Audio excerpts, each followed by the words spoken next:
All right, let's get back to the maps because it's about to be another busy afternoon and evening here in southern and central Colorado. Today, I would say the main storm threats would be between 6 p.m., 6 a.m. tomorrow. But if I had to narrow it down, especially in the Pikes Peak region, Pueblo County, I don't think we're going to see much action until after sunset tonight, probably until after 9 or 10 in most areas. And storms late this evening capable of 2 to 3 inch hail.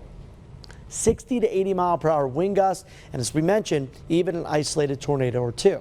Now, after yesterday's storms, it was cloudy when I came into work. The clouds are beginning to break apart. Beautiful morning with temperatures right now hovering near 60 in the Springs, middle 60s already in Pueblo, and that's a little sign of foreshadowing, I like to call it, because by this afternoon, it is going to be HOT hot, my friends. Right now, we have low 60s in La Junta, upper 60s in Lamar with some 40s out towards West Cliff and Woodland Park.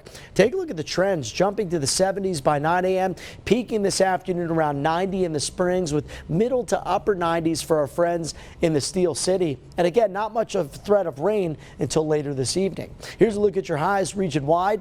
98 the hot spot in La Junta.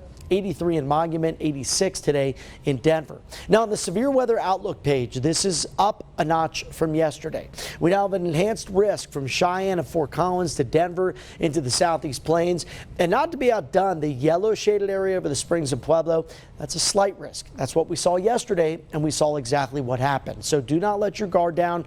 Just be weather aware today. Make sure you have a way to receive those notifications. I think this afternoon, most of the storm threats will be east of I-25. Then as you make our way past about 9, 10 o'clock, look at these storm cells that form. These are the nasty ones we think could bring that large destructive hail, even a tornado or two, and very strong wind gusts.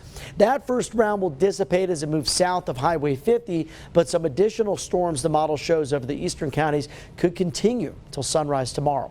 Then we'll see a break in the action, but by tomorrow afternoon, a more typical storm setup. It looks like we'll get some energy out of the mountains into the afternoon to evening hours, and that will bring us some of those scattered showers and storms, some of which could be on the severe side once again. So tomorrow's severe outlook calls for that slight risk, and it's fairly widespread from eastern Teller and Fremont counties all the way to the Colorado-Kansas state line. Main storm risks tomorrow: 1 to 2 inch hail, wind gust above 60 miles per hour. So a very busy and action-packed 48 hours ahead for us in the Springs, continuing with storm threats Thursday to Friday, dry, hot, and windy as we look ahead to the weekend. In Pueblo, we've got a daily chance of a shower and storm here, and not just your typical run-of-the-mill summertime showers, severe weather threats that remain elevated to high at least through Wednesday, if not Thursday. Gang and City, not super concerned about severe weather here today, but we've got fire danger in the afternoon, a chance of thunderstorms tonight. I'd say you have a better chance of seeing severe storms